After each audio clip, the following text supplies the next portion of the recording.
भाई warm welcome to news line. मैं हूं doctor Maria Zulfiqar Khan. Viewers, पिछले कई हफ्ते से कराची से जो मनाजिर आ रहे हैं बहुत खौफनाक किस्म के मनाजिर हैं। बारिश की वजह से जो तबाहकारियाँ हैं वो बहुत ज़्यादा जो है वो हमें नज़र आ रही हैं अपनी टेलीविज़न स्क्रीन पर। लेकिन गुज़िश्ता 2-3 दिन से बहुत ही सिचुएशन जो है वो बद से बदतर जो है वो होती जा रही है। कई इलाके इस तरह के हैं जहाँ 2-2, 3-3 दिन से बिजली नहीं है। सूरज का पानी जो है वो खड़ा हुआ है। आप अभी भी अपनी टेलीविज़न स्क्रीन पर देख सकते हैं किस तरह जो है वो शहर जो है वो बद से बदतरीन हालात में जो है वो उलझता जा रहा है। अब ऐसे में कहाँ कहाँ प्रॉब्लम्स आ रही हैं, हम पूरा हफ्ता जो हमने प्रोग्राम्स किए हैं उसमें आपको दिखाते रहे हैं। जो स्टेक होल्डर्स हैं, डिफरेंट स्टेक होल्डर्स हैं, उनसे बात करते रहे हैं। लेकिन आज एक ऐसी पार्टी से हम बात करेंगे जिनके मेयर भी हैं, जो कराची को कहते हैं हम ओन भी करते हैं, असल ओनरशिप हमारी है। तो मुत्तहिदा कौमी मूवमेंट से हमारे साथ मौजूद हैं सीनियर रहनुमा आमिर खान साहब। उनसे बात करेंगे, उनसे जानेंगे कि प्रॉब्लम्स क्या हैं। लेकिन आमिर खान साहब के पास जाने से पहले आपने देखा होगा कुछ दिन पहले जब लोकल गवर्नमेंट्स का जो टेन्योर है वो ख़त्म होने वाला था, तो मेयर कराची वसीम अख्तर ने बड़ी धुआंधार किस्म की जो है वो प्रेस कॉन्फ्रेंस की थी, जिसमें वो तमाम हुकूमतें, क्या सूबाई हुकूमत है, क्या फेडरल गवर्नमेंट है, उनसे खासा नाला नज़र आए थे।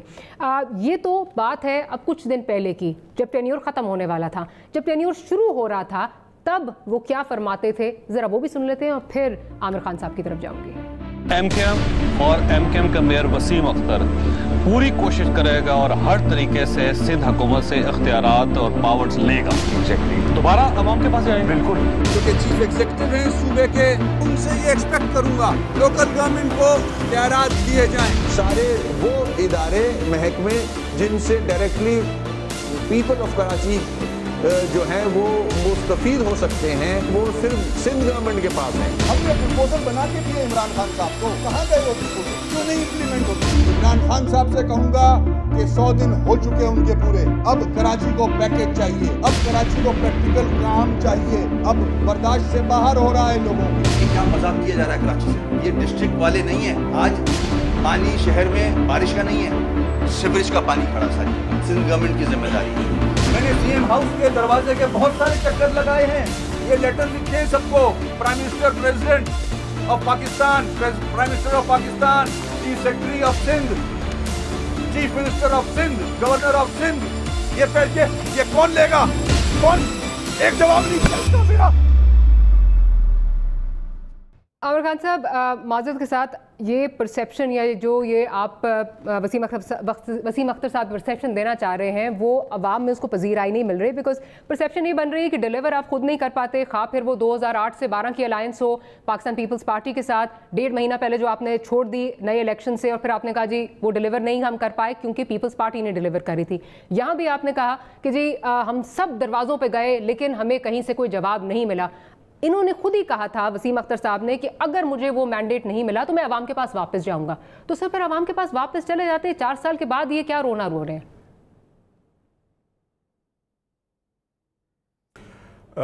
मारिया, मैं अफसोस के साथ ये बात कहूँगा कि मेयर अगर अपने दुख का इजहार कर रहा है तो उसको भी ये अल्फाज दिए जाएं कि वो रोना रो रहे थे और वो इंतहाई फ्रस्ट्रेशन की आखिरी हदों को छू रही थी उनकी कैफियत, जो जिस कैफियत में वो थे। और 4 साल के अरसे में उन्होंने जितनी कोशिशें की, एक इंसान की हैसियत से, एक आम आदमी की तरह उन्होंने जो कोशिशें कर सकते थे वो किए। उन्होंने प्राइम मिनिस्टर से बात की, उन्होंने प्राइम मिनिस्टर को खतूत लिखे, उन्होंने सीएम सिंध से 12 मुलाकातें की, बार बार उनसे दरख्वास्तें की कि खुदारा इस शहर कराची पर कुछ रहम करें, लेकिन किसी फोरम पे कोई बात नहीं सुनी गई। एक सियासी जमात की हैसियत से हमारे पास एक इखलाकी जमहूरी सियासी रास्ता यही था कि हम अदालतों के दरवाजे खटखटाएं। हमने सुप्रीम कोर्ट का दरवाज़ा खटखटाया। मेयर कराची खुद सुप्रीम कोर्ट 3 साल हो गए इस पिटीशन को लेके गए हुए कि आर्टिकल 140A के इख्तियारात की वजाहत कर दी जाए और मेयर को बाइख्तियार कर दिया जाए। 3 साल से वो सुप्रीम कोर्ट में पिटीशन सिसक रही है और कोई सुनने को तैयार नहीं है। मारिया, हम तो ये अभी 4 साल से कराची की बात कर रहे हैं, इससे पहले भी कई दहाइयों से हम कराची के इशूज़ के ऊपर बात करते रहे। एक अच्छी बात ये हुई है कि इस वक्त पूरे मुल्क में तमाम सियासी जमातें पीपल्स पार्टी को छोड़कर तमाम मीडिया के एंकर्स, जितने भी दानिश्वर हैं और जो भी लिखने वाले लोग हैं, वो इस बात पर अब मुत्तफिक हैं कि कराची के अंदर अब कोई मसला है और उसको हल होना चाहिए। ये बात तो हम बरसों से कह रहे हैं कि इस कराची के मसाइल को हल कर लीजिए। ये वो शहर है जो आप खुद तस्लीम करते हैं कि ये वो शहर है जो पूरे पाकिस्तान को कमा कर दे रहा है। एक ऐसे शहर को आप अगर नजरअंदाज करेंगे तो उसका मतलब है आप पाकिस्तान को नजरअंदाज कर रहे हैं, आप पाकिस्तान को नुकसान पहुंचा रहे हैं। इस शहर के अंदर मारिया जिम्मेदारी आयद होती है मेयर के ऊपर, लेकिन मैं आपको ये बताना चाहता हूं कि इस शहर का 36% हिस्सा है जो सिर्फ मेयर के दायरे इख्तियार में आता है। लोग ये चाहते हैं कि सीवरेज का मसला हल हो और उसकी जिम्मेदारी मेयर पे रखते हैं। उनकी तवक्कात मेयर से हैं। वो चाहते हैं कि कराची की सड़कें दुरुस्त हों, वो चाहते हैं कि उनको पीने का पानी मैसर हो, वो चाहते हैं कि ये जो बेहंगम बिल्डिंग्स खड़ी हो रही हैं इसके ऊपर कंट्रोल हो। लेकिन मैं बहुत माजरत के साथ आपको ये बताऊंगा कि इनमें से कोई एक इख्तियार भी मेयर के पास नहीं है, यहां तक कि मेयर किसी एक ग्रेड के किसी आदमी को नौकरी नहीं दे सकता। ऐसे बेख्तियार इन्होंने इस 4 साल में रखा है और हम सुप्रीम कोर्ट का दरवाजा खटखटाते रहे कि खुदारा हमारी इस पिटीशन को सुन लिया जाए, नहीं सुना गया।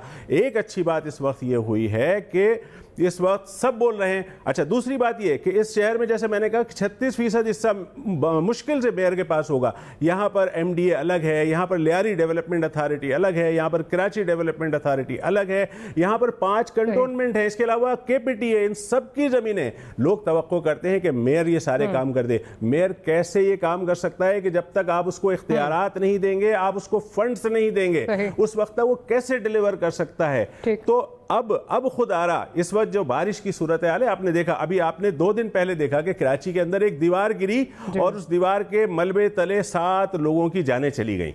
आप ये मालूम करें कि वो एरिया किसकी हुदूद थी? वो कंटोनमेंट का एरिया था। उसके बावजूद वहां के डिस्ट्रिक्ट चेयरमैन मोहिद अनवर खुद खड़े रहे, तमाम मशीनरी मोहिद अनवर ने वहां पर लगाई है। उन्होंने वहां से जो बॉडीज थी उनको निकलवाया। गो के वहां पर हमारे फौज के जवान भी काम कर रहे थे, रेंजर्स के जवान भी काम कर रहे थे, हमारे लोग भी काम कर रहे थे, लेकिन अमलन जो मशीनें थी वो सारी उनकी जिम्मेदारी नहीं थी मोहिद की। लेकिन उसके बावजूद शहर की फिक्र थी, लोगों की फिक्र थी, इस वजह से वो सारी मशीनरी, बिल्डोजर, एक्सकेवेटर सब वो लेके आए थे। पिछले कई हफ्तों से हम पीपल्स पार्टी को इस बात पे क्रिटिसाइज भी कर रहे हैं, क्योंकि वाटर सूरज बोर्ड हो या जो सॉलिड वेस्ट मैनेजमेंट हो, वो सारी पीपल्स पार्टी ने अपने पास रखा है। उनको तो हम क्रिटिसाइज इस पे कर ही रहे हैं।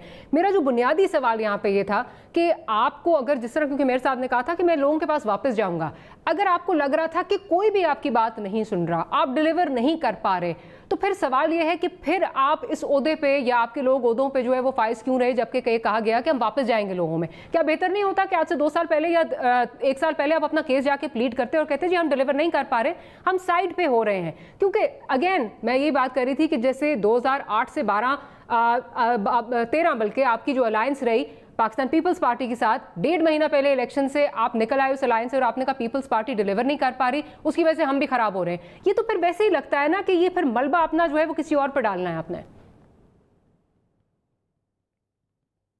देखिए, हम हुकूमत में अगर होते हैं मारिया, तो हम उतने हिस्से का ही जवाब दे सकते हैं जितना हमारे पास शेयर होता है। इस वक्त हम PTI के साथ हुकूमत में, हमारा एक मिनिस्टर है और वो एक मिनिस्टर की ही हम आपको सफाई पेश कर सकते हैं और उनकी कारकर्दगी बता सकते हैं और हम सिर्फ उसकी ही जिम्मेदारी भी ले सकते हैं। बाकी PTI जो कुछ फरूक नसीम साहब को आपने डिसोन कर दिया सर, आ रही है, हम उसकी ना देखिए, फ़रोग नसीम साहब को हम इस बारे में बहुत दफ़ा वजाहत कर चुके हैं कि फ़रोग नसीम साहब हमारे सेनेटर ज़रूर हैं, बिल्कुल हैं, ठीक है, लेकिन वजारत उन्होंने हमारे उस कोटे पे नहीं ली है और हमारे कोटे के ऊपर उन्होंने उस वजारत का वो हिस्सा नहीं बने हैं। उनको इमरान खान साहब ने खुद कहा था कि वो वजीर बने और उन्होंने उसको तस्लीम किया, इसलिए MQM के हिस्से में वो वजारत नहीं आती है। मैं कराची के हवाले से ये बात ज़रूर कहना चाहूँगा कि मारिया, हमें सबको देखें, ये इस वक्त कराची के अंदर जितनी शदीद बारिशें हुई हैं और जो तबाही फैली है, पूरे घर, कल मैंने सुनी प्रेस कॉन्फ्रेंस, यहाँ पर CM सिंध फरमा रहे हैं कि उन्होंने इतने काम किए, शारा फैसल पे पानी नहीं है, एयरपोर्ट के एरिया में पानी नहीं है और दीगर जगहों पर उन्होंने बड़ी मिसालें दी। मैं उनसे गुजारिश करूंगा, मारिया जरा आए, जरा चले मेरे साथ, सरजानी टाउन के इलाकों में चले, यहाँ से मेरे साथ चले, औरंगी टाउन चले, यहाँ से बल्दिया टाउन चले, यहाँ से कोरंगी चले। वो किसी खाम ख्याली में है, ये तो हम मानते हैं, कराची नहीं है। आप बिल्कुल ठीक है, सोचना पड़ेगा। वो किसी खाम ख्याली में है, वो हम भी उनसे पूछते हैं वो कौन से कराची की बात कर रहे हैं, हमें तो और कराची नजर आता है। लेकिन सर ये बताइए, अब आपने जब आप ये मानते हैं कि आप इस अलायंस में जो आप गए थे पाकिस्तान तहरीक इंसाफ के साथ, वो कराची और हैदराबाद के वसीतर मफाद में, जो अर्बन सिंध है उसके वसीतर मफाद में आपने ये अलायंस ज्वाइन की थी, आपने यही कहा था। अब वहां से जब आपको मतलूबा रिजल्ट्स जो हैं वो मैसर नहीं हो रहे, तो क्या कुछ नजरसानी हो रही है कि इस अलायंस में भी नजरसानी की जाए?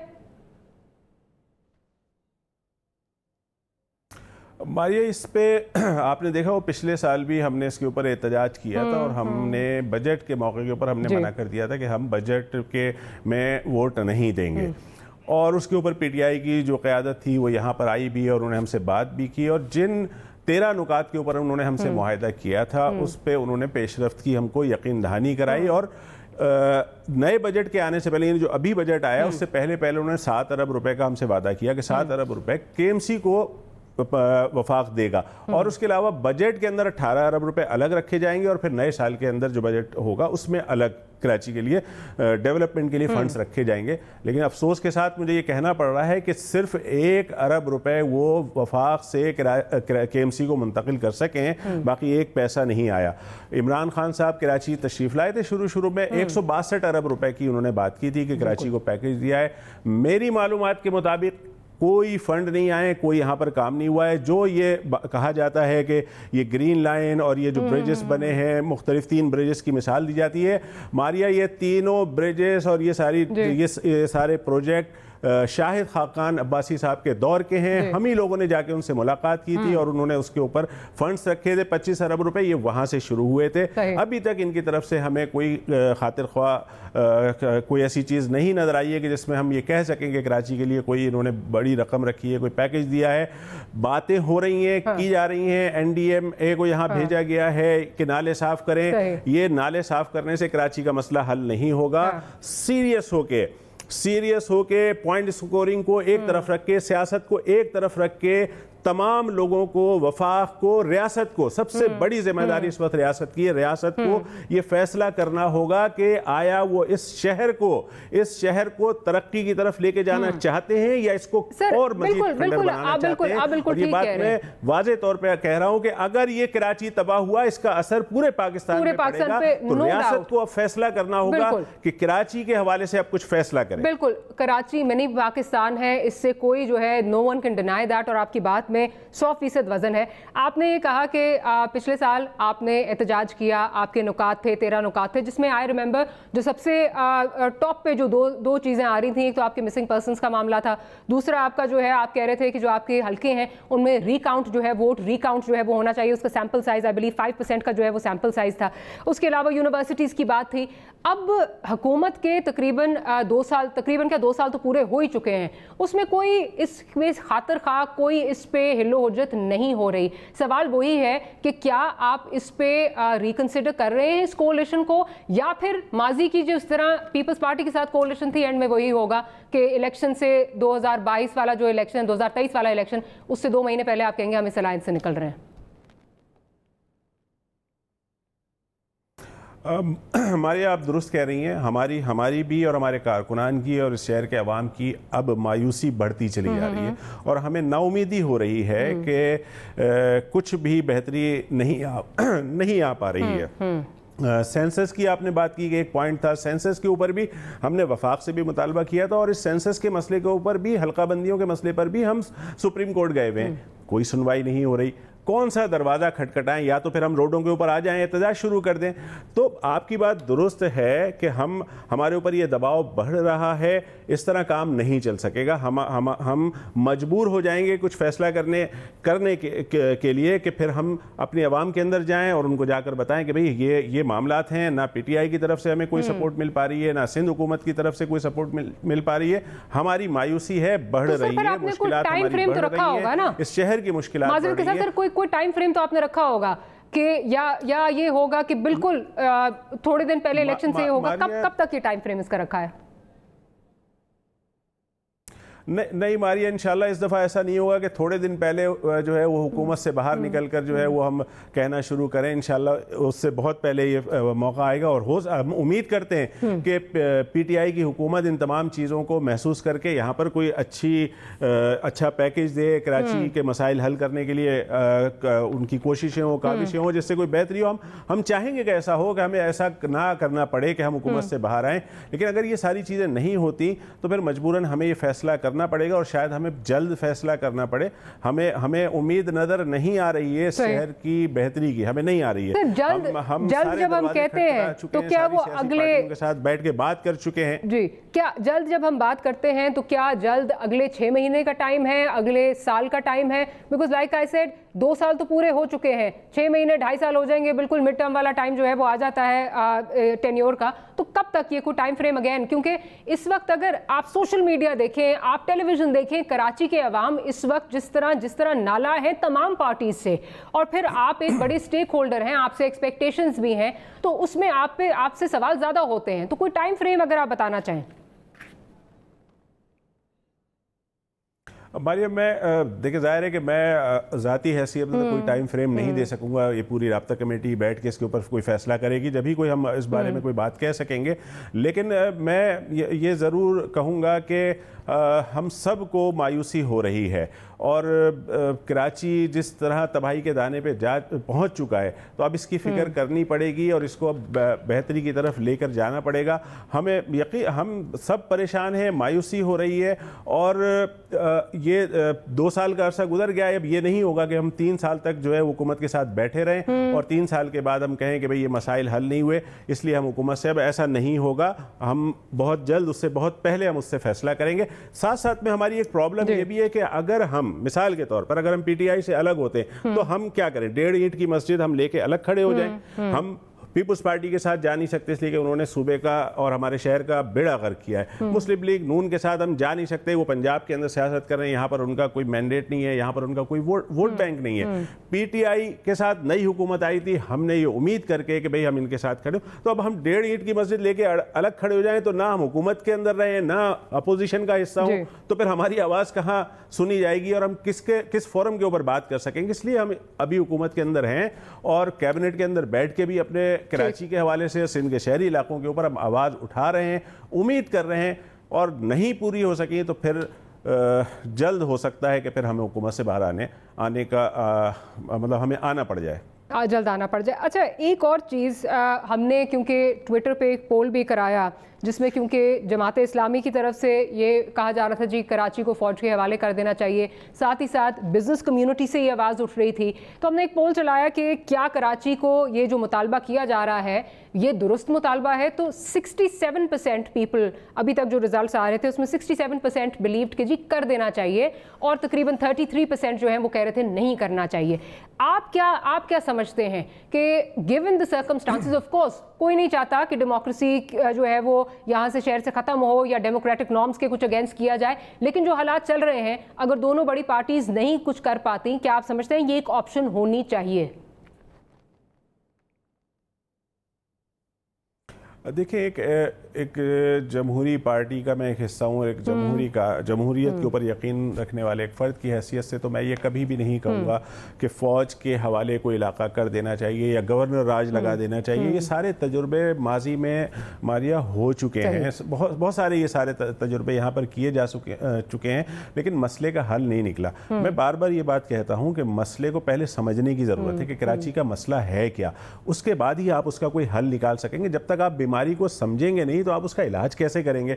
हर दफ़ा आर्जी हल निकालने की कोशिश की जाती है कि भाई नाले भर गए, नाले साफ करने के लिए कोई आ जाता है वो नाले साफ कर दे। नहीं होगा, यहाँ के मकामी लोगों को बाइख्तियार करना पड़ेगा। जब ही जिस तरह आप लाहौर के लोगों को बाइख्तियार करते हैं, जिस तरह पेशावर के लोगों को आपने बाइख्तियार किया है, जिस तरह कोयटा के लोगों को आपने बाइख्तियार किया है, उसी तरह इस शहर के लोगों को, चाहे यहाँ पर कोई पंजाबी स्पीकिंग हो, चाहे सिंधी स्पीकिंग हो, चाहे बलोची हो, चाहे पठान मुसलमान हो चाहे महाजिर हो, जो भी इस शहर में रहते हैं और जो जहां से जिसके पास जिसका मैंडेट आता है उनको उसका इख्तियार दें। बिल्कुल, इख्तियार देने के बाद अगर वो नाकाम होते हैं तो फिर आप कहें। अच्छा, कथा कलामी की माफी, मैं ये पूछना चाह रही थी आपसे, आपने पहले भी जो इलेक्शन लड़ा, जो 2018 का इलेक्शन, आपने एक दूसरे के मद्दे मुकाबिल थे आप और पीटीआई, उसके बाद आपकी अलायंस हुई। अब अगर लोकल गवर्नमेंट के जब भी इलेक्शन होते हैं तब भी आप एक दूसरे के मद्दे मुकाबिल होंगे, तो क्या आप ये समझते हैं कि one of the reasons PTI नहीं कुछ करना चाह रही, फेडरल हुकूमत कुछ नहीं करना चाह रही, ताकि हालात इतने खराब हो जाएं ताकि उनको एक वॉक ओवर मिल जाए, वो एक वाइबल ऑप्शन के तौर पे नजर आए? देखिए, ये एक सोच पाई जाती है और लोग हमसे भी ये बात कहते हैं कि इस वजह से ही आपको इख्तियारात नहीं मिल रहे हैं। हो सकता है ऐसी कोई बात हो, लेकिन जहाँ तक इलेक्शन की बात है तो इलेक्शन में तो एमकेएम, आपने खुद कहा कि हमारा आज तक हमारी ऐसी कोई रिवायत नहीं रही है कि हमने किसी के साथ मिलकर जो है इलेक्शन लड़ा हो। हम इलेक्शन के अंदर जाहिर है कि आमने सामने होंगे और एक दूसरे के अगेंस्ट ही इलेक्शन लड़ रहे होंगे। उस वक्त में अवाम फैसला करेगी, अवाम के सामने जाएंगे और अवाम ने इस वक्त भी देख लिया है शहर की जो हालत है, अवाम को खुद समझ में आ गया है कि मामला क्या है। 2018 के इलेक्शन के अंदर जो कुछ हुआ उसको भी सब पूरी अवाम देख रही है। तो इंशाल्लाह आने वाले इलेक्शन में एमकेएम पूरी अपनी ताकत के साथ मैदान में उतरेगी और इलेक्शन में हिस्सा लेगी और हम उम्मीद करते हैं कि हम अपने मैंडेट को बरकरार रखने में कामयाब होंगे। मुश्किलात ज़रूर रही हैं, हमारी अपनी गलतियां भी हैं, हम तस्लीम करते हैं, नहीं लोग करते हैं। हम अपनी एक सियासी पार्टी की हैसियत से एमकेएम वो पार्टी है जो हमेशा अपनी गलतियों को तस्लीम भी करती है कि हमसे बहुत सारी गलतियां भी हुई हैं, माजी में बहुत गलतियां हुई हैं जिनकी बार बार हमारे सामने उसकी मिसालें दी जाती हैं। 22 अगस्त से पहले जो कुछ होता रहा उसमें हुकूमत में आना जाना, सुबह कोई फैसला शाम को कोई फैसला, ये सारी हमारी गलतियां थी और हमने उनको तस्लीम भी किया है। तो हमने अपनी पॉलिटिक्स के अंदाज को, तरीक़ेकार को भी तब्दील किया है और हम अब सब्र के साथ बगैर वायलेंस के लोगों के पास जाकर अपने पैगाम को पहुंचाते हैं। आमिर खान साहब, आपके हवाले से बहुत चहमगोइयां हो रही हैं क्योंकि आप आजकल मीडिया पे बहुत ज़्यादा नज़र आ रहे हैं। तो ये कहा जा रहा है या आमिर खान साहब जो है वो नेक्स्ट मेयर कराची के लिए जो है वो एक कैंडिडेट हो सकते हैं मुत्तहिदा की तरफ से, या फिर जो है वो सेनेटरशिप का भी आपके बारे में जो है वो बात हो रही है। तो पर्सनली कौन सा आप जो है वो कबूल करेंगे अगर आपकी तरफ से आपकी अपनी चॉइस की बात करूँ? मारिया, कबल वक्त है मैं एक बात तो ये आपको बता दूं कि मैंने आज तक कोई इलेक्शन लड़ा नहीं है। कभी भी पार्टी के किसी भी फोरम पे मैंने ना केएमसी का कोई इलेक्शन लड़ा, ना नेशनल असम्बली, ना कौमी असम्बली, वो प्रोविंशियल असम्बली, ना सेनेट, कोई इलेक्शन नहीं लड़ा। पार्टी फैसला करेगी तो मैं किसी उस पे फोरम पे आ जाऊंगा। हाँ, मेयर के हवाले से मैं वाज़ेह तौर पर कह रहा हूँ कि मेरा कोई अब के और माजी के हालात में भी बहुत मुख्तलिफ हैं, बहुत फ़र्क है, तो शायद वो ग्राउंड रियलिटीज़ भी बदल चुकी हैं। नहीं, मुझसे पहले भी मारिया कहा जाता रहा है, पार्टी ने मुझसे पहले भी कहा है। इससे पहले इलेक्शन में, मैं 88 के इलेक्शन की भी बात करता हूँ, उस वक्त में 90 के इलेक्शन में भी मुझसे कहा गया, मैंने उस वक्त भी मना किया था कि मैं इलेक्शन में हिस्सा नहीं लेना चाहता। तो मैं आने वाले इलेक्शन में भी, बल्दियाती इलेक्शन में तो कम से कम हिस्सा नहीं लूंगा।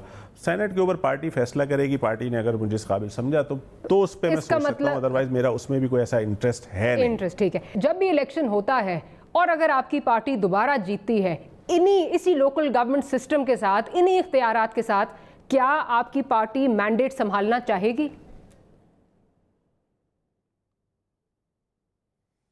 अब देखें, अगर उस वक्त तक मारिया ये आर्टिकल 140A का कोई फैसला नहीं हो सका और सुप्रीम कोर्ट ने इस पर कोई फैसला नहीं किया, तो फिर मैं ज़ाती अपनी राय दे सकता हूँ। इस वक्त मैं ज़ाहिर है कि पार्टी से डिस्कस किए बगैर तो पार्टी का मौक़िफ़ तो नहीं दे सकता।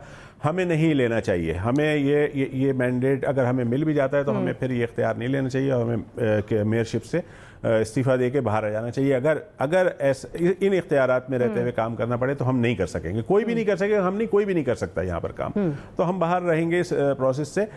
जहाँ तक आपने कहा इलेक्शन का, तो मुझे भी यही लगता है, पीपुल्स पार्टी की ये कम से कम ये रिवायत रही है कि वो बल्दियाती इलेक्शन कराते ही नहीं है।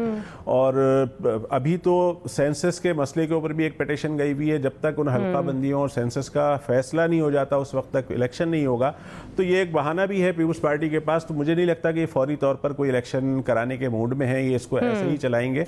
हम अगर ये बहुत डिले होगा तो हम जाएंगे, फिर सुप्रीम कोर्ट में हम जाएंगे इस मसले को लेके कि फौरी तौर पर बल्दियाती इलेक्शन कराए जाए। इससे दो सवाल, एक तो आपने ऑलरेडी आपका एक पिटिशन 140A का जो है वो सुप्रीम कोर्ट में है, और फिर इन इलेक्शंस की बात करूंगी। 140A का जो आपका पिटिशन है उस पे क्या बैरिस्टर फ़रोग नसीम साहब आपकी मावनत उस तरह कर रहे हैं, या वहाँ पे भी आप समझते हैं कि वो वफाक की मावनत जो है वो ज़्यादा कर रहे हैं, वफाक के जो अपने कराची के हवाले से इंटरेस्ट हैं उनको ज़्यादा जो है वो सेफ गार्ड कर रहे हैं? आपको क्या लगता है कि is he contesting your case like you expect him to?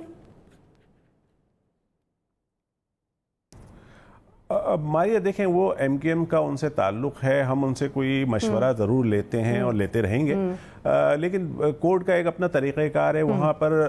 अब हमें ये उम्मीद ज़रूर हुई है कि चूँकि असद उमर साहब और इमरान खान साहब खुद इस पिटिशन के अंदर आ गए हैं सुप्रीम कोर्ट के अंदर, उन्होंने भी ये पिटिशन लगा दी है, तो वो अटॉर्नी जनरल साहब उसके ऊपर वहाँ पर उनका रोल होगा। और हमारी तरफ से भी जो वकील हैं, पहले फ़रोग नसीम साहब भी थे, चूँकि वो लॉ मिनिस्टर हैं, तो इस वजह से हमारी तरफ से भी अब एक सलाउद्दीन साहब हैं, वो इस केस को देख रहे हैं।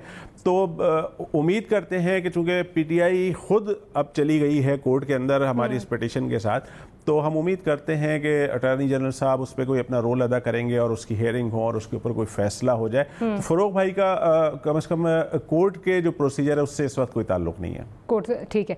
अच्छा सर, अभी जो जैसे कि बात हो रही थी कि पीपल्स पार्टी कोई किसी मूड में नहीं है इलेक्शन कराने के, एडमिनिस्ट्रेटर्स की बात हो रही है, एडमिनिस्ट्रेटर कराची एडमिनिस्ट्रेशन के हवाले से जो है वो नजम शाह साहब हैं, उनका नाम आ रहा है। क्या आपके लिए वो काबिल कबूल है? कल से तो काफ़ी नाम चल रहे हैं, इसमें यूनुस दागा का भी चल रहा है, नजम शाह साहब का भी चल रहा है, आपके लिए काबिल कबूल है? मारिया, हमसे बदकिस्मती यही है कि ये लोकल गवर्नमेंट इस वक्त MQM के पास थी, और अगर एडमिनिस्ट्रेटर लगाया जा रहा है तो फिर कम से कम MQM से इसके ऊपर मशावरत ज़रूर करनी चाहिए थी।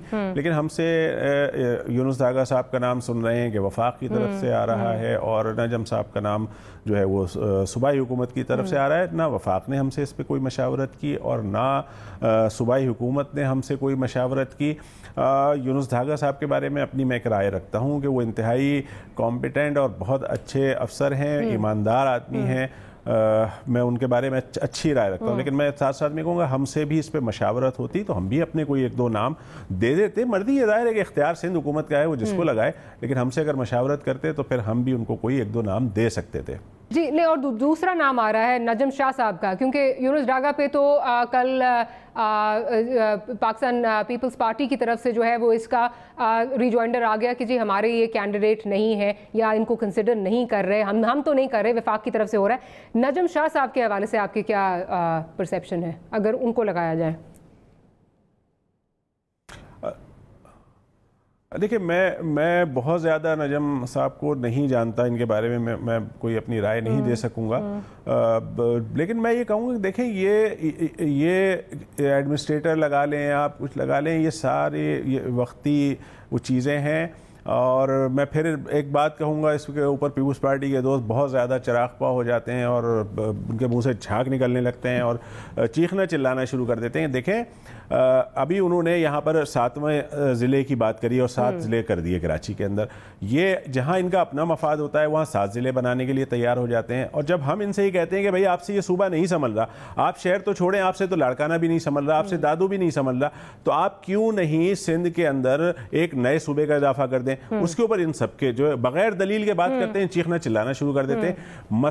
इस शहर के मसाइल का हल जब ही निकलेगा कि यहाँ के लोगों को इख्तियार मिले और यहाँ पर नए एक जुनूबी सिंध सूबे का क़याम अमल में लाया जाए, और सिर्फ कराची सिंध में नहीं पूरे पाकिस्तान के अंदर एडमिनिस्ट्रेटिव यूनिट्स का इजाफा किया जाए, लोगों को इख्तियारात मुंतकिल किए जाएं। जब ही बेहतर काम हो सकेगा, पाकिस्तान सही रास्ते पे जा सकेगा। पहले ही लसानी बुनियादों पे आपने पाकिस्तान को तकसीम किया हुआ है और 4 रियासतें बनाई हुई, तो आप एडमिनिस्ट्रेटिव बुनियाद पर जो है वो आप पाकिस्तान के अंदर सूबों का इजाफा करें। आखिरी सवाल आपसे ये कि प्राइम मिनिस्टर साहब को क्या कहेंगे, बिकॉज कराची के अवाम बहुत इस वक्त जो है वो नाराज़ भी हैं कि प्राइम मिनिस्टर साहब ने यहाँ आने की जो है वो उनको फुर्सत नहीं मिली, जो टेलीविज़न पे बयानात हैं बस वही आते रहे। क्या कहेंगे प्राइम मिनिस्टर साहब को? अब एक पार्टनर की हैसियत से, हुकूमत के एक इत्तेहादी की हैसियत से हम उनको एक अच्छा मशवरा ही दे सकते हैं कि खुदारा वो इस शहर कराची की फ़िक्र करें। यहाँ के लोगों ने उनको वोट दिया है, उनको यहाँ से मुंतखब किया है। जब तक वो अपनी पॉलिसीज़ के अंदर इस शहर को सबसे ऊपर नहीं लेके आएंगे, जब तक जिन माशी मुश्किलात का वो शिकार हैं उसके अंदर बेहतरी नहीं आ सकेगी। ये शहर इतने बदतरीन हालात में भी 2 से 2.5 हज़ार अरब रुपए कमा कर दे रहा है वफाक को, तो उनको इस शहर पर तवज्जो देनी चाहिए, यहाँ आकर यहाँ के मसाइल के ऊपर इस दौरान विजिट करना चाहिए था। बिल्कुल करना चाहिए, प्राइम मिनिस्टर साहब को बिल्कुल करना चाहिए। देखें, इस वक्त पूरे पाकिस्तान के अंदर जो है वो पूरे पाकिस्तान के अंदर इस वक्त बारिशें हो रही हैं, पूरे पाकिस्तान के अंदर मुश्किलात हैं, पंजाब में भी हैं, केपी के अंदर भी हैं, बलूचिस्तान के अंदर भी हैं, तो कराची और सिंध के अंदर भी हैं। तो मैं ये नहीं कहूँगा कि भाई सबको छोड़ के कराची आ जाना चाहिए, लेकिन कराची भी आना चाहिए। आप पंजाब भी जाएँ, दूसरे सूबों में भी जाएँ, लेकिन कराची एक माशी हब है। यहाँ इस शहर से ही पूरा पाकिस्तान आगे चलता है, तो खुसूसी तवज्जो। तो कुछ थोड़ी सी नाराजगी है प्राइम मिनिस्टर साहब से, बैठकर कोई प्राइम मिनिस्टर साहब से कुछ नाराजगी है कि आपको, अब तो काफी देर से मसला चल रहा है पंजाब और बलूचिस्तान में, तो अब बारिशें शुरू हुई हैं कि आप आ जाते ही आपने कोई मशवरा उनको दिया या कोई मैसेज भिजवाया कि आना चाहिए आपको?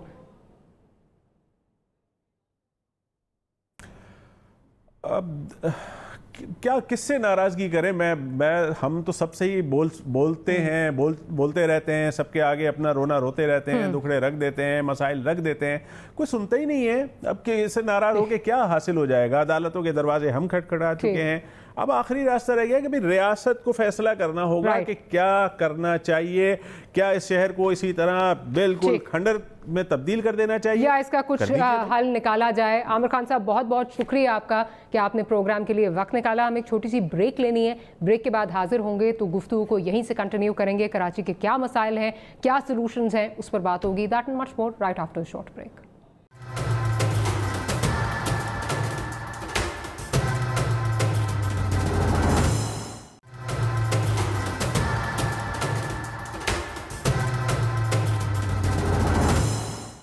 Welcome back after the break. और ब्रेक से पहले जो पॉलिटिकल पार्टीज़ हैं उनका जो व्यू पॉइंट है कराची के हवाले से, जो मसाइल हैं उनकी नज़र में क्या मसाइल हैं, उनकी नज़र में क्या इनकी सॉल्यूशंस हैं, उस पर हमने बात की। लेकिन अब एक इंडिपेंडेंट पॉइंट ऑफ व्यू हम लेना चाह रहे हैं। उसके लिए हमने मदू किया है प्रोग्राम में former chairman water and sewerage board और फॉर्मर एडमिनिस्ट्रेटर कराची फ़हीम ज़मा साहब। फ़हीम साहब, बहुत बहुत शुक्रिया, आपने प्रोग्राम के लिए वक्त निकाला।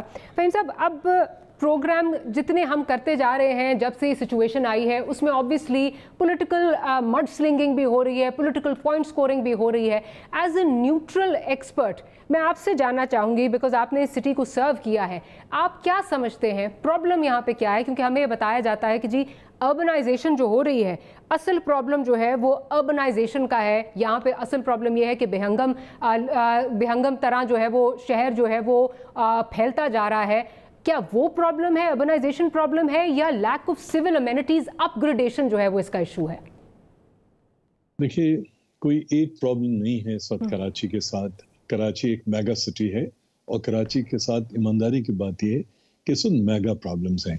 एक तो बुनियादी है गवर्नेंस का प्रॉब्लम। गवर्नेंस का प्रॉब्लम से मेरी मुराद ये कि जिस निज़ाम के तहत कराची को गवर्न किया जा रहा है, चलाया जा रहा है, जिस कराची पे हुकूमत की जा रही है, वो बहुत ही फरसूदा और ईमानदारी की बात यह है कि एक इंतहाई तीसरे दर्जे का जो डिस्पेंसेशन हो सकता है वो है। कराची को काट छाट दिया गया है, तितर बितर हैं कराची के इदारे। कराची के इदारों के दरमियान, लैंड ओनिंग एजेंसीज के दरमियान कोई राब्ता नहीं है, कोई रब्त नहीं है। ताकतवर बहुत ताकतवर है, कमजोर बहुत कमजोर है। एक तो गवर्नेंस का प्रॉब्लम है। दूसरा, कराची का जो है, जो कराची को वसाइल दरकार हैं, उनका अशरे अशीर भी कराची को नहीं मिलता। कहने का मतलब ये है, मैं बार बार मुख्तलिफ प्रोग्राम्स में बात कहता रहा हूँ कि देखिए, हमारे मोहल्ले में मुंबई है।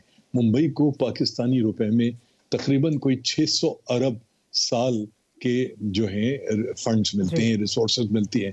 कराची के को जो रिसोर्सेज मिलती हैं, पेपर पे जो बजट है वो 40, 42, 48, 50 अरब रुपए होता है। इस्तांबुल से कंपेयर कीजिए, किसी भी शहर से कीजिए, इस्तांबुल का तो खैर कोई 900 अरब का साल का बजट है। अच्छा, एक ये मसला है। तो मेरे हिसाब से कराची को एक महंगा शहर होना चाहिए था। कराची इस वक्त शायद पाकिस्तान का सस्ता तरीन शहर है। मेरे कहने मतलब है कि जिस भाव पे आपको जमीन मिल जाती है, जितनी आसानी से आप जहां चाहे कैंप करके बैठ जाएं, आप लोगों के घरों पे कब्जे कर लें। आप मैं एक खातून को जानता हूं, बेवा हैं, उनके घर के ऊपर एक सीनियर पुलिस ऑफिसर की भाभी ने झूठा सच्चा कागज बना के जो है वो सेल एग्रीमेंट बना के, और वो खातून कुछ नहीं कर सकती, कोर्ट में है, उम्र गुजर जाएगी, वो उनको चंद करोड़ रुपए 2-3 करोड़ रुपए दे रहे। तो कराची एक बहुत ही लॉलेस, बहुत ही उस तरह का शहर है। अच्छा, फिर जो अब चूंकि बहुत सस्ता है, यहाँ पे रोजगार मिल जाता है, यहाँ लोग चैरिटी बहुत करते हैं, तो पूरे पाकिस्तान से जो बेरोजगार हैं या जो ट्रांजिएंट वर्कर है वो कराची आता है, जिसकी वजह से कराची फैलता जा रहा है। देखिए, लाहौर एक बड़ा शहर था पाकिस्तान बनने के वक्त, दिल्ली एक बड़ा शहर था पार्टीशन के वक्त, मुंबई, टोक्यो, ये सारे बड़े शहर थे। और आज बड़े शहर हैं। कराची तो 3-4 लाख की आबादी का, 5 लाख की आबादी का शहर था। वो शहर आज जो है 2.5 करोड़ 3 करोड़ की आबादी का शहर हो गया। अच्छा, अब उसकी यतीमियत या बेचारगी का आलम यह है कि उसकी आबादी को भी कोई गिनने को तैयार नहीं, और इसके अंदर जितने अरबाब इख्तिदार, जितने ताकतवर इदारे, मुख्तदर हल्के, जितनी पॉलिटिकल पार्टीज, वो सब जो है कराची को कंट्रोल करने के लिए, जो भी 7वां डिस्ट्रिक्ट बना है, ये क्या है? बेसिकली एडमिनिस्ट्रेट करना, कंट्रोल करना। सिविक कम्युनिटीज, ये इनका तो कोई ताल्लुक वास्ता ही नहीं है। आप अगर आप शहीद मिल्लत के आज के पास जो PCHS के इलाके हैं, यहाँ सारे बड़े इंडस्ट्रियलिस्ट रहते हैं। आपके KDS की आप जरा सड़कों का हाल जाके देखिए, आप नाज़ोबाद का हाल जाके देखिए, आप लियारी का खड्डा का हाल जाके देखिए। ऐसा है जैसे खंडरात हैं। तो बारिश हो गई ना, इसकी वजह से एकदम से यहाँ 50-100 कराची वाले और मर गए, तो इसकी वजह से एकदम से ढोल बज गया। मगर कराची का जो इस वक्त हाल है वो इंतहाई यानी बेचारगी का हाल है। यहाँ जो दूसरे शहरों से जो यहाँ के इदारे एडमिनिस्ट्रेट करने आते हैं, चाहे वो एडमिनिस्ट्रेटिव DHA हो, चाहे वो कंटोनमेंट बोर्ड के अफसर हो, चाहे वो रेलवे के अफसर हो, चाहे वो PIA सिविल एविएशन, वो दूसरे शहरों से आते हैं, 2-3 साल के असाइनमेंट पे आते हैं। वो बिल्कुल उन्होंने दुबई बनाया होता है और उसके बाद चले जाते हैं। आप चौधरी खलीफुज़्ज़मान रोड देखिए, छोटे छोटे 400 गज 600 गज के प्लॉट थे, रेजिडेंशियल प्लॉट। आज वहाँ 18 20 मंजिल की बिल्डिंगें बन रही हैं। तो ये तमाम चीजें, आप इसको होलिस्टिकली नहीं देखेंगे, आप कराची का मसला समझ नहीं सकते। बिल्कुल। अच्छा सर, एक चीज़ आप जहाँ ये बात कर रहे हैं मसाइल की, प्राइम मिनिस्टर साहब का परसों का इंटरव्यू जो है उसमें बाकायदा बिकॉज कराची के हवाले से उनसे सवाल पूछा गया, तो उनका जो विज़न है वो ये है कि जी जितने ये बड़े हमारे शहर हैं इनको मिनी कंट्रीज़ की तरह, लंदन की वो मिसाल दे रहे थे कि अपनी उनकी कैबिनेट है, मिनी कंट्रीज़ की तरह जो है वो इनको चलाना चाहिए। इस वक्त जो ग्राउंड रियलिटीज़ हैं बिलखसूस, बिकॉज सबसे पहले फर्स्ट एंड फॉरमोस्ट कराची की बात हो रही है, कराची में जिस तरह जो पार्टीज़ बरसरे इक़्तिदार रही हैं और आप बाखूब वाकिफ़ हैं कि क्या क्या होता रहा इस शहर में, सुप्रीम कोर्ट की ऑब्जर्वेशंस भी जो हैं वो आई हैं, क्या आप समझते हैं कि इनके अंडर अगर सारा निज़ाम जो है वो इनके अंडर आ जाए, एज अ मिनी कंट्री ये चलाना शुरू कर दें, तो निज़ाम में बेहतरी आएगी या ख़राबी आएगी? कहते ना, हज़ारों ख्वाहिशें ऐसी कि हर ख्वाहिश पे दम निकले। देखिए, ना कोई मिनी कंट्री के तौर पे चलाना चाहता है, ना कोई मिनी कंट्री के तौर पे कराची को ट्रीट करना चाहता है। वज़ीर आज़म भी साहब भी एक सियासी आदमी हैं, वो एक सियासी बात कर रहे हैं।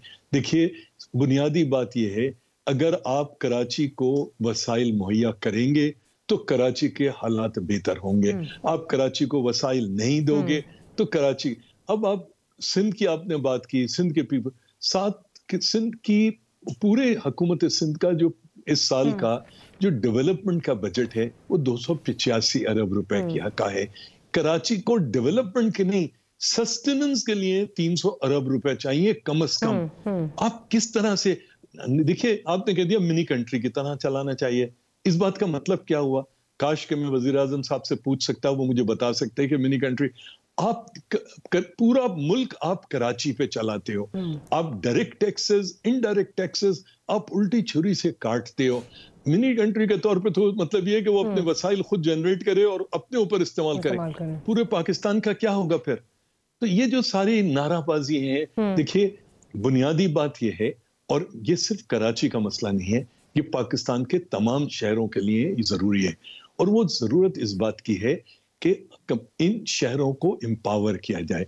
जो फेडरल गवर्नमेंट शेयर दे सकती है, जो प्रोविंशियल गवर्नमेंट शेयर दे सकती है कि भाई हम ये पैसे दे सकते हैं, लाजमत कराची के पास अपनी कोई फौज, कोई पुलिस तो नहीं है कि वो लड़ेगा, तो ठीक है भाई, ये हमें मिलेगा।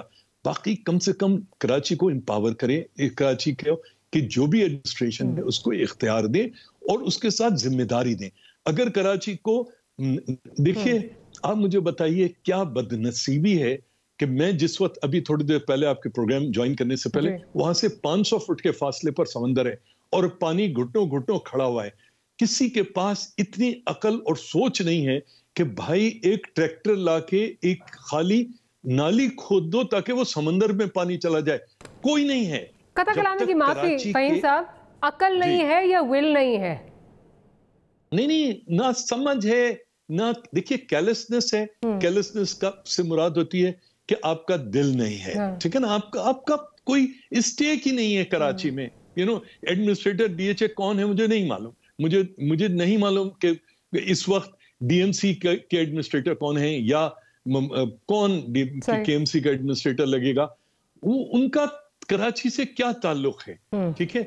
मुझे ये बताइए, ये तो रॉकेट साइंस नहीं है, इसके लिए तो आपको सिविल इंजीनियर होने की जरूरत नहीं है कि समंदर में 500 फुट एक नाली खोद के पानी निकाल दो। अच्छा चलिए, कराची में आज भी बड़े बड़े नदी नाले हैं, बरसाती नाले हैं, ठीक है। आप मुझे बताइए, भूल जाइए वफाकी हुकूमत को, भूल जाइए सूबाई हुकूमत को, क्या कराची के मोहल्लों में, देखिए कराची इस वक्त 7 डिस्ट्रिक्ट्स बन गई कराची में, 6 डीएमसीज हैं, 247 यूनियन काउंसिल्स हैं, 1020 वार्ड्स हैं, 32 वार्ड्स कैंटोनमेंट के हैं, 988 वार्ड्स जो हैं वो केएमसी डीएमसीज के हैं। आप मुझे, और 14,994 सेंसस के ब्लॉक्स हैं इसके अंदर। मुझे ये बताइए, क्या 247 यूनियन काउंसिल के लोग, 247 यूनियन काउंसिल के, क्या कराची के हर जगह पर एक बड़ा नाला मौजूद है, ठीक है, क्या नाली खोद के पानी को कनेक्ट नहीं कर सकते? मैं अभी थोड़ी देर पहले जब आ रहा हूं सदर की तरफ से, आप जब क्लिफ्टन फ्लाईओवर से नीचे उतरती हैं तो आप पहले लिली रोड नाले को क्रॉस करती हैं। लिली रोड नाला सदर से आ रहा है और बाथ आइलैंड की तरफ जा रहा है। अब लिली रोड नाले के फौरन बाद लिटरली आधा टायर डूब जाए, इतना पानी है। मुझे बताइए, इसके लिए कोई अमेरिका से आएगा, कोई कहां से आएगा? कथा कलामी की माफी, आप सही कह रहे हैं। इसका मतलब कि आपकी बात, मुझे बताइए, लिली रोड नाले में पानी कनेक्ट करना कितना बड़ा मसला है। सर यही मैं इसी पे आ रही थी कि फिर जो मेयर साहब की पिछले दिनों बड़ी धुआंधार और बड़ी एक इमोशनल किस्म की जो उनकी प्रेस कॉन्फ्रेंस थी, इसका मतलब कि उसमें ज़्यादा कोई वजन नहीं था जब वो ये कहते हैं जी वसाइल नहीं है। यही आप वाली बात कि कितने वसाइल चाहिए एक वो 500 फुट की नाली खोदने में या एक वहाँ पे गड़ा खोदने में कि समुद्र में चला जाए, या वार्ड्स में ये काम करने में कितने पैसे चाहिए? तो फिर ये किस हद तक जायज़ है जो ये रोना रोया जाता है कि वसाइल पैसे नहीं दिए जा रहे? देखिए, मेरे 4 जानने वाले इस शहर में बचे, आप मेरा उनसे भी झगड़ा कराएंगे। मैं आपको बजाय किसी के ऊपर इल्जाम तराशी करने के, मैंने तो आपके सामने रखा है। आप मुझे बताइए, लियारी नदी के जरा सा इधर उधर हट जाए, पानी खड़ा है।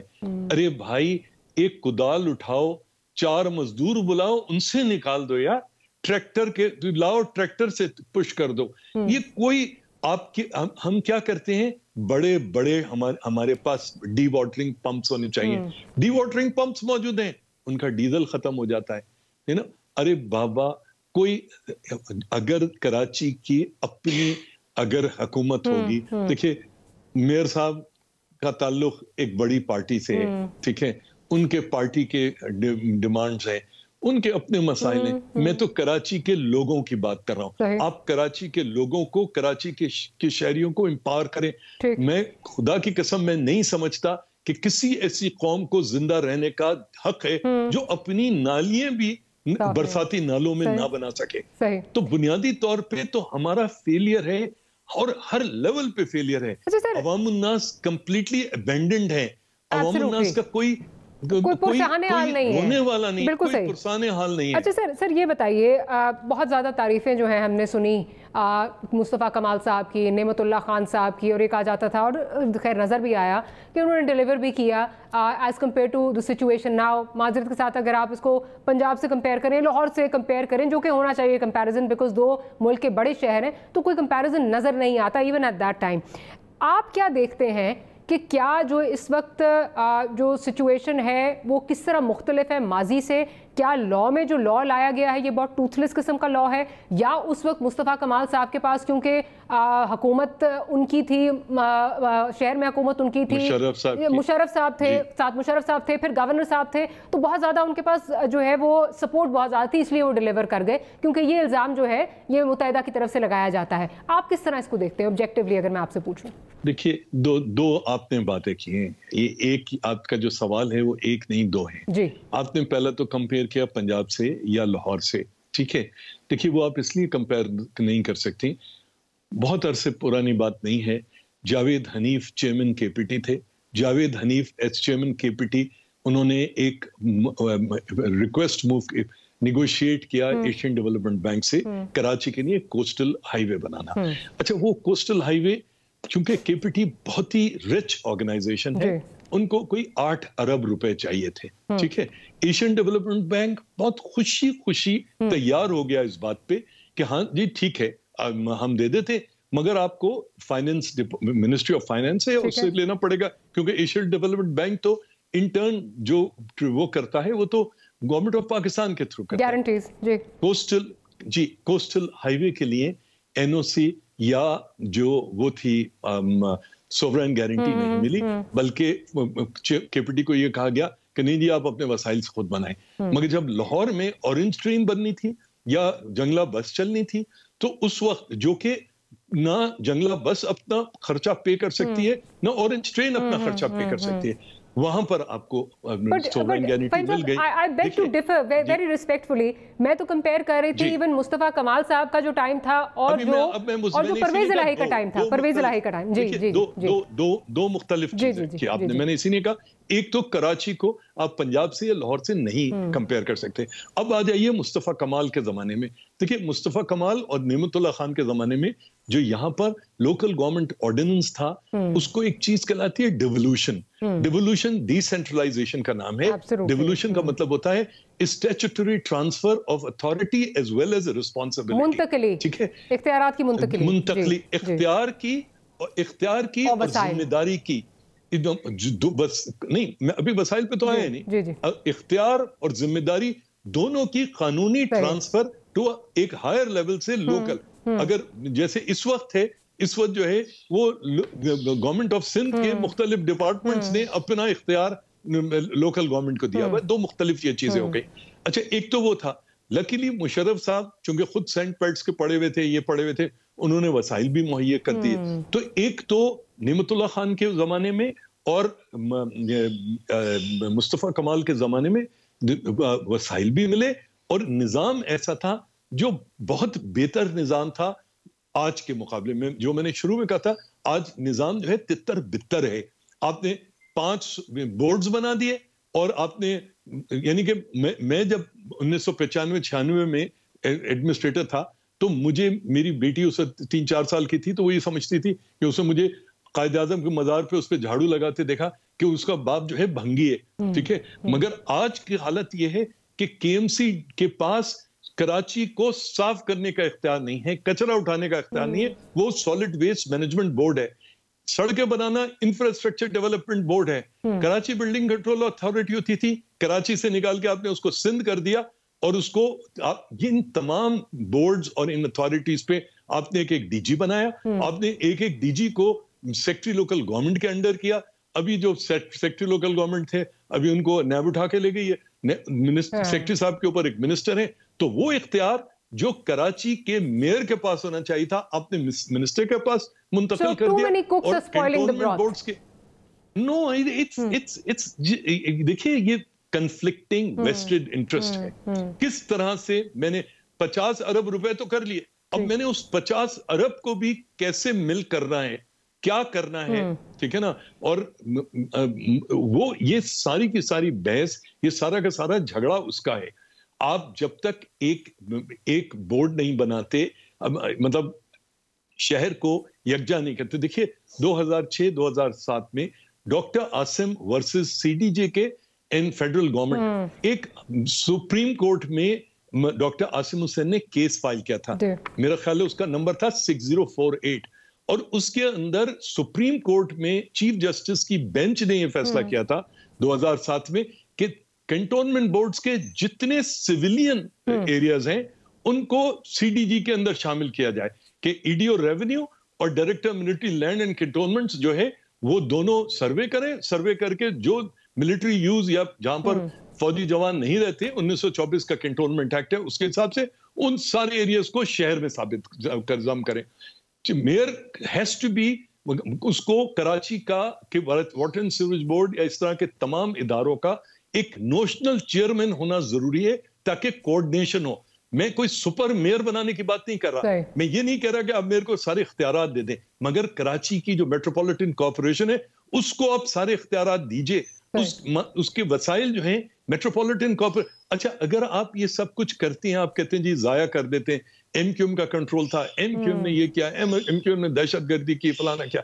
भाई पॉलिटिकल पार्टीज अपने आप को सियासी मैदान में, जमहूरी मैदान में अपने आप को शहर में साबित करें, और मत आने दो आप एमक्यूएम को, आप मत आने दो पीटीआई को, मत आने दो पीपीपी को, आप अपनी हुकूमत बनाओ। आप कहते हो ताकत का सरचश्मा अवाम है, मगर आपको अवाम पे भरोसा नहीं है, ना ही आप अवाम की खिदमत करना चाहते हो। तो जब तक ये सूरत हाल रहेगी तो आप मुझे बताइए मैं आपको क्या सोल्यूशन दे सकता हूँ। कोई नया एडमिनिस्ट्रेटर मुझे आप बना दीजिए एडमिनिस्ट्रेटर, मैं कुछ कर सकता हूँ? कख भी कुछ नहीं कर सकता।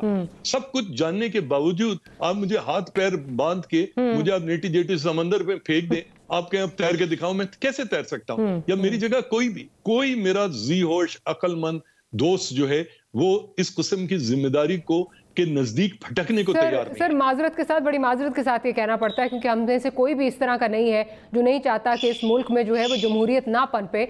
लेकिन जिस किस्म की, अब कुछ देर पहले हमने, कल रात से हमने एक अपने ट्विटर पे पोल चलाया हुआ है जिसमें जो जमात इस्लामी की तरफ से और बिजनेस कम्युनिटी की तरफ से डिमांड आ रही है कि कराची को फौज के हवाले जो है वो कर दिया जाए, उस पर हमने पूछा है कि क्या जायज़ है मुतालबा या नहीं। तो विल यू बिलीव 67% बिलीव कि कर देना चाहिए। ये तो जनाजा निकल जाता है डेमोक्रेसी का यहीं पे।